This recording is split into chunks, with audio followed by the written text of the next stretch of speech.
नमस्कार दोस्तों। आज के इस एक्सप्लेनर में हम इतिहास के एक बहुत ही दिलचस्प और खौफनाक पन्ने को पलटेंगे। दुनिया की सबसे बड़ी तबाही यानी दूसरा विश्व युद्ध किसी एक अचानक घटी घटना का नतीजा नहीं था। ये दरअसल एक के बाद एक गिरने वाले डोमिनोज की तरह था। आर्थिक, राजनीतिक और सैन्य फैसलों की एक ऐसी सीरीज जिसकी चिंगारियां सालों से सुलग रही थीं। इस पूरी अफरा-तफरी को समझने के लिए हम इस कहानी को 5 अहम हिस्सों में बांटेंगे। शांति की कीमत, तानाशाह का उदय, तुष्टीकरण और विस्तार, बिजली युद्ध और अंत में यूरोप का पतन। तो चलिए, बिना वक्त बर्बाद किए शुरू करते हैं। पहला भाग, शांति की कीमत, एक ऐसा कर्ज जिसने कमर तोड़ दी। कहानी शुरू होती है 1919 की वर्साई की संधि से। इस संधि में एक वॉर गिल्ट क्लॉज था जिसने पहले विश्व युद्ध की सारी तबाही का दोष सीधे सीधे जर्मनी पर मर दिया। और जुर्माना कितना लगाया गया? पूरे 33 बिलियन डॉलर्स। अगर आज के हिसाब से देखें तो ये लगभग 270 बिलियन डॉलर्स होता है। ये एक इतनी विशाल रकम थी कि जर्मनी को इसे चुकाते चुकाते लगभग 100 साल लग गए। जी हाँ, इस कर्ज की आखिरी किश्त 2010 में जाकर पूरी हुई थी। जरा सोचिए, आम लोगों पर इसका क्या असर हुआ होगा। 1922 में बर्लिन में जिस ब्रेड के पैकेट की कीमत 160 मार्क्स थी, ठीक एक साल बाद 1923 में उसकी कीमत 200 बिलियन मार्क्स हो गई। हाइपर इन्फ्लेशन ने जर्मनी की अर्थव्यवस्था को पूरी तरह अपाहिज कर दिया था। लोग भूखे मर रहे थे और लाखों करोड़ों की तादाद में नौकरियां जा चुकी थीं। हालात सच में बेहद खौफनाक थे। आगे बढ़ते हैं हमारे दूसरे भाग की तरफ, तानाशाह का उदय यानी अराजकता का फायदा उठाना। जब चारों तरफ इतनी गहरी निराशा और गरीबी हो तो एक तानाशाह के पनपने के लिए इससे अच्छी जमीन और क्या हो सकती है। 1919 की संधि, फिर 1923 का नाकाम तख्तापलट और उसके बाद 1929 की महामंदी, इन सब ने हालात को बद से बदतर कर दिया। एडोल्फ हिटलर ने इसी गुस्से का फायदा उठाया। उसने देश की बर्बादी का सारा इल्जाम यहूदियों और समाजवादियों पर डाल दिया और 1933 आते आते पूरी सत्ता अपनी मुट्ठी में कर ली। सत्ता हाथ में आते ही एक बहुत ही खतरनाक विचारधारा ने जन्म लिया, लेबिन्सराम, जिसका मतलब है रहने की जगह। हिटलर का मानना था कि उसकी तथाकथित आर्य नस्ल को फलने फूलने के लिए और ज्यादा जमीन और संसाधनों की जरूरत है। जूडियो बोल्शेविज्म जैसी साजिश की थियरीज का डर दिखाकर लोगों के दिलों में जहर घोल दिया गया, और यही वो सोच थी जिसने जर्मनी को एक बड़े आक्रमण की तरफ धकेल दिया। तीसरा भाग, तुष्टीकरण और विस्तार, डोमिनोज का गिरना। 1935 तक जर्मनी खुलेआम वर्साई की संधि की धज्जियां उड़ाते हुए अपनी सेना बढ़ा रहा था। लेकिन सबसे हैरानी वाली बात क्या है? हिटलर ने बिना कोई बड़ा युद्ध लड़े ही अपनी शुरुआती जीत हासिल कर ली। उसने ऑस्ट्रिया की सरकार में अपने लोग बिठाकर बिना एक भी बूंद खून बहाए कब्जा कर लिया। फिर ब्रिटेन की तुष्टीकरण यानी अपीजमेंट की नीति का फायदा उठाकर सुडेटनलैंड और लगभग पूरे चेकोस्लोवाकिया को भी निगल लिया।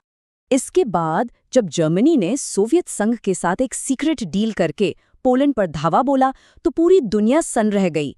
ब्रिटेन और उसके साथी देशों को मजबूरन युद्ध का ऐलान करना पड़ा।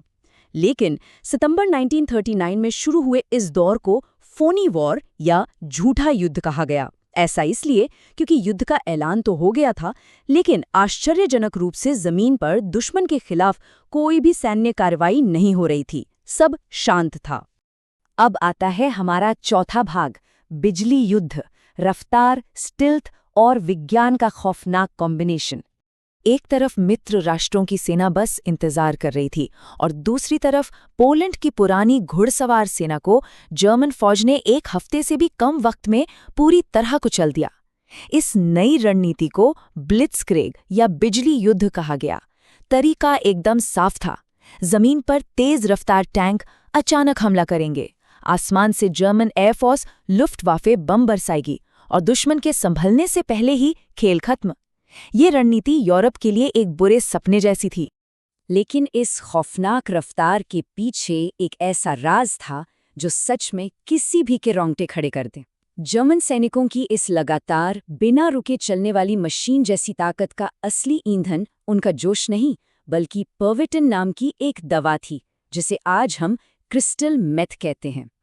इस खतरनाक नशे ने सैनिकों की नींद, भूख और थकान पूरी तरह गायब कर दी थी, जिससे वो बिना सोए लगातार लड़ सकते थे। और हाँ, हमें ये नहीं भूलना चाहिए कि जब हिटलर ये सब कर रहा था, जोसेफ स्टालिन भी चुप नहीं बैठे थे। वो भी अपनी सोवियत सीमाओं को तेजी से बढ़ा रहे थे। उन्होंने पोलैंड का आधा हिस्सा अपने कब्जे में ले लिया और लेनिनग्राड को सुरक्षित करने के लिए फिनलैंड के साथ भी एक लंबा युद्ध छेड़ दिया, ताकि वहां की जमीन का 11% हिस्सा छीन सकें। हमारा 5वां और आखिरी भाग, यूरोप का पतन, एक मास्टर प्लान। 1940 आते आते हालात और भी तेजी से बिगड़ने लगे। हिटलर ने डेनमार्क और नॉर्वे को आसानी से रौंद डाला। अब नंबर था फ्रांस का। फ्रांस को पूरा भरोसा था कि जर्मनी उनकी बेहद मजबूत 450 किलोमीटर लंबी मैजिनॉट लाइन पर हमला करेगा, लेकिन हकीकत ने उन्हें हिलाकर रख दिया। जर्मनी की 40,000 गाड़ियां उस घने आर्डिनेस जंगल के बीच से निकल आईं, जिसे पार करना नामुमकिन माना जाता था। ये एक ऐसी रणनीतिक भूल थी जिसने फ्रांस को घुटनों पर ला दिया। इसी अफरा तफरी में ब्रिटेन के प्रधानमंत्री नेविले चैम्बरलिन को इस्तीफा देना पड़ा और सत्ता विंस्टन चर्चिल के हाथों में आ गई। इस अचानक हुए पीछे से हमले ने मित्र राष्ट्रों की सेना को तबाही के बिल्कुल मुहाने पर ला खड़ा किया। उनके पास बचने का सिर्फ एक ही रास्ता बचा था, समुंदर। और यहीं पर हुआ वो ऐतिहासिक डंकर्क इवैक्यूएशन, जिसे ऑपरेशन डायनामो भी कहा जाता है। एक बहुत बड़े चमत्कार की तरह 3.5 लाख से भी ज्यादा सैनिकों को समुंदर के रास्ते जिंदा बचा लिया गया।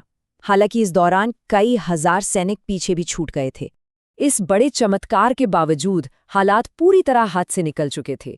जुलाई 1940 आते आते फ्रांस हार मान चुका था और इटली भी हिटलर के साथ आकर एक्सिस पावर्स का हिस्सा बन गया था। ऑस्ट्रिया, पोलैंड, नॉर्वे से लेकर फ्रांस तक, यानी यूरोप का लगभग हर बड़ा हिस्सा अब पूरी तरह से हिटलर के काले साए में था। अमेरिका अभी भी इस युद्ध से खुद को दूर रखे हुए था और अब पूरे यूरोप में सिर्फ और सिर्फ ब्रिटेन अपनी आज़ादी के लिए अकेला खड़ा था। इस घनघोर अंधेरे और खौफ के बीच विंस्टन चर्चिल ने अपने वो ऐतिहासिक शब्द कहे थे, हम समंदर के किनारों पर लड़ेंगे, हम कभी हार नहीं मानेंगे। जरा सोचिए, एक तरफ इतनी बड़ी अजेय लगने वाली आक्रामक शक्ति थी और दूसरी तरफ बिल्कुल अकेला खड़ा एक देश। ये सब देखने के बाद दिमाग में बस एक ही सवाल आता है, ऐसी लगभग नामुमकिन स्थिति में जहां हार एकदम पक्की लग रही थी, आखिर पासा ब्रिटेन के पक्ष में कैसे पलटा?